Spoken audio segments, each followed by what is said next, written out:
Right there, Pokemon fans, and for my own personal edification, before I totally forget, I attempted to do this like 3 or 4 times and completely failed, but I think we've now got something. So, just see Microsoft Copilot on my screen then, you bastards. Anyway, it turns out it is possible to port most of the shiny code from the SHINRED version, so for those of you familiar with Minecraft modding, this will be extremely easy for you. For other people who are unfamiliar with having to do massive ports of code from version to version, this isn't actually too difficult, and I guess it's a good learning curve. You just need to be careful. So this dude here, whoever did Shinred, has left these Joe notes, and I really like this approach. Doesn't always happen. It usually happens with higher level programmers that leave notes to lower level programmers to avoid them fucking their code up. Like, come to me and ask for this if you need to change it, etc.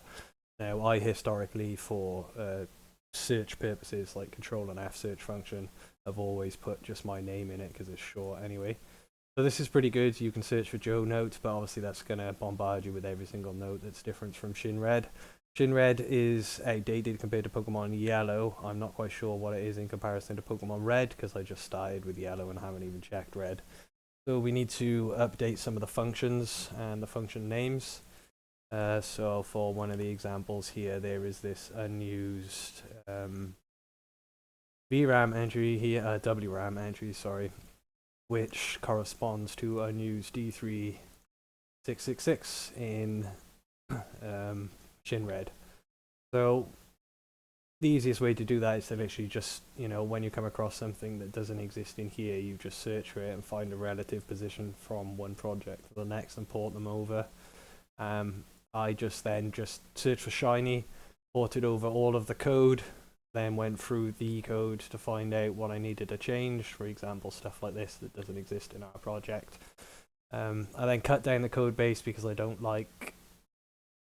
We want a vanilla plus project, basically. We just want to fix things in the game or add things nice, but not overhaul the game too much. Unfortunately, there's a lot of changes in this Shinred, so I had to kind of do some things my own way.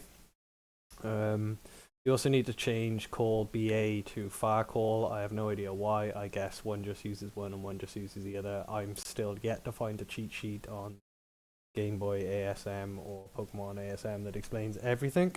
Although between all the projects, if you ported over all of the notes to one project, you may get somewhere. Anyway, so my original code gave us a shiny.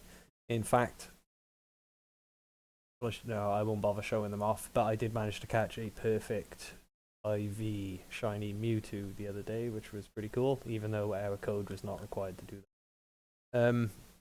So we've used this unused last map width, and the only entry for it is within the overworld, so to make use of that for our unused D366, then we just come out of this line, and then this is free for us to use in our project, so that's pretty good. For the WRAM, obviously I've left a note there and then put the DS1, what the fuck is this, because I'm not quite sure whether this uses the same structure. There's a DW there, and a DB, and a DS1, and a DS2, but whatever, this seems to compile. I haven't ported over absolutely everything, but we do have shiny checks here, and for this version I think I am actually using the Funk Shiny for shiny checking. So I think I'm actually using the DV checks, or the IV checks in this case, whichever.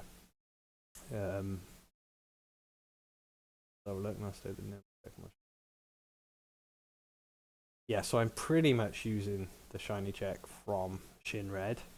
However, my actual shiny code to make the Pokemon shiny in the first place is obviously already on a previous video. I mentioned it only takes 3 lines of ASM to do that, if I can find the file. And that's check shiny. Check shiny is not needed unless we're doing this extended code.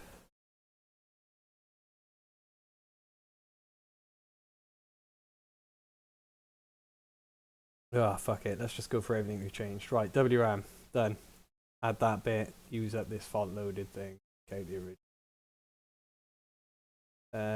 Change all call BAs to fire calls, so that's fine. Fire calls, fire calls, fire calls, fire calls. Done. So that's pretty much our palette code done. So shiny code injected. Do enemy shiny bit. It's not actually happening in ours because we're not using that piece of code. And drawing the HUD tiles where we draw the bits for our exclamation mark. This is really not necessarily. It inflates the code beyond what it needs to. Arguably it is useful, but if the so again, back to Vanilla Plus, if you're going to change the sprites, then change the sprites and you know it's shiny. If you're going to show a text message, like I did, you just show a text message and you know it's shiny when you first encounter it. If you skip that message, obviously you don't know. If you've got the color sprite, then the sprite's going to change. That's a visual thing. You also don't need the text message then, but you could have both. And then for this, for some reason, they've drawn an exclamation. Well, they actually put the word shiny next to the name, but drawing like a symbol. I just use the exclamation mark to save code. So again, it's completely redundant. Like I'm not a good programmer, but I would call it extremely bad code and programming to implement all three features because they are not needed. You go on your Pokedex, I've named mine shiny. We don't need that anymore. But the exclamation mark feature is not implemented on this anyway. Go on our stats, the exclamation mark shows. But we've also got the color change on the Pokemon, so you don't need both. You never need both. Again, we got a brown Zapdos, little thing. See, and it also fucks up the name as well, which is it doesn't retain the nickname. Anyway, there's that. We're not going to get a shiny Mewtwo straight up, but switch to him.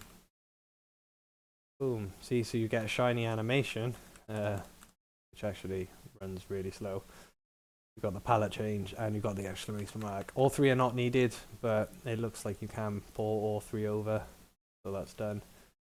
I don't think I've actually had to change anything else, to be honest. It's relatively simple. If we search the entire Shinred for shiny, there's a fuckload of entries and we don't need half of it. So this is where we inject our code. I have no idea what the fuck this is. It doesn't seem to exist and there's no notes on it. So you can't use that. But what I was able to do was go down to the main ASM and just dump it at the bottom of the file, basically. So that was easy enough. For some reason that fucking worked. You don't have to worry about the char map, don't have to worry about the readme, that's the main ASM done. That text is irrelevant. We've been through the WRAM, which is just setting these bits at 0 and 7. So that's fine. And in the wild mons, we don't need this custom function battle, we don't need this fucking, I don't go with the kids and terminology, fucking stupid shit. We do need some of this code, so we don't need the shiny attract function, it's completely fucking pointless. This is Vanilla Plus Gen 1 only, we don't need shiny attraction bonus features. Training, which means we don't need Trainer Mercy and you don't need a push and a pop. Relevant to that only, and we don't need force the next encounter to be shiny, so that saves us enough code to also not have to use a separate block, which means that we don't go over the 4,000 bytes, which possibly occur in here, and one of the other errors popped. There we go. If you put it into bank 1C, which is ideal because that's where your shiny palettes are, so that's where you want to be changing your shiny palettes. By removing this superfluous shitty code here, save the space. All of this is good. This could be kept, and even though they have done the right thing and changed grey to grey, we don't actually need that at all. I've just noticed that this.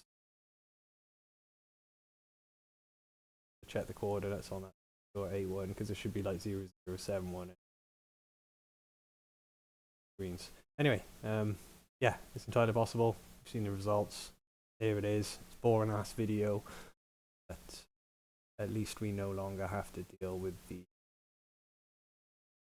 If you skip the wild Pokemon appeared message, then obviously you don't get to see that it says a wild shiny appeared. So yeah, we got color palettes now, and we got the exclamation mark, and I'll probably leave it at that.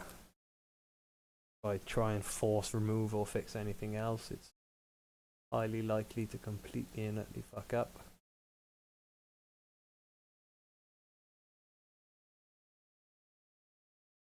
And there, 9. Are we missing one, are we? Okay, let's just try a couple of Mewtwo's. It's not going to work unless we do 50, but load up with 10 for now.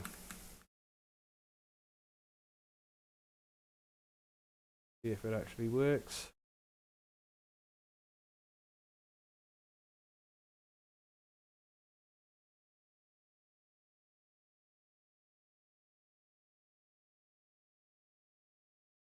Okay.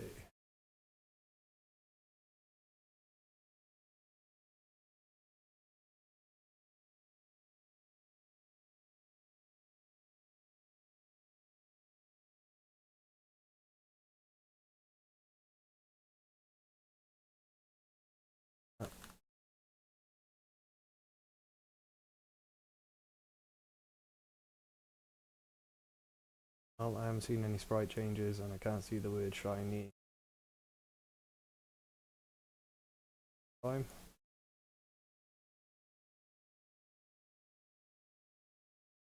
So I'm going to go ahead and assume this is the run where we don't get a shiny Mewtwo immediately. But I've noticed that irrelevant of what the chances of getting a shiny is, if it feels like you haven't had one for ages, this was happening to me. I mean, I literally just went to sleep, turned the piece off, turned it back on, and caught a shiny fucking immediately. I think it's something to do with just either the internal clock, or the emulator handles it. Kind of got that feeling. No shinies here for at least 6 or 7 attempts. You're gonna need another 10 or 20, 50 fucking emulator. Okay, there we go. Boom. So we've got a shiny. Can close down all of this now. We've already got a perfect shiny Mewtwo, which was a surprise because I didn't realise till the day after paying attention to the TVs. Didn't know what the max was. IVs. Okay, so we got a shiny. Hopefully now the sprite will change. I got no idea. It's the first test. Okay, so there we go. It's actually pretty cool. Yeah, unfortunately it's not loaded in the right order, which means you can die before changes happen. Bring out Pidgeot. Okay, now we can go to our save folder. Come on, yellow, which is not there. Wrong one.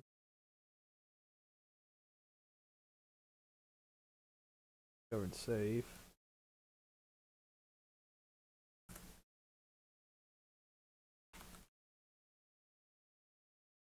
Okay. Salvage our Mewtwo then. Let's check that first. Ah, so we got perfect 10 Mewtwo. There we go. It's not the highest, but perfect 10's pretty good. Obviously it kind of sucks to have a... I guess that's how it works. So all 10s. I go to my shinies and we can add our Mewtwo to the collection. So quite a few now. In fact, if we box, we got our perfect 10 Mewtwo. Got a 15, 10, 10, 10 Mewtwo, which I think is 100% perfect. As good as you're ever going to get. We got one with 6. Oh, interestingly, Hidden Power is always grass type for Mewtwo unless you get a 100% perfect one and then he gets Dragon. So all of these things are just stuff that, you know, never really knew or paid attention to. 2 perfect 10s. And we've got a 14 as well, which is not bad. So there you go. Shiny Mewtwo's, shiny stuff working, the ability to port the shiny code over. I'm actually pretty happy with it. I'm just going to leave it up. And that's what I've just wasted the past 45 minutes doing, whilst having a conversation about Pokemon. Enjoy.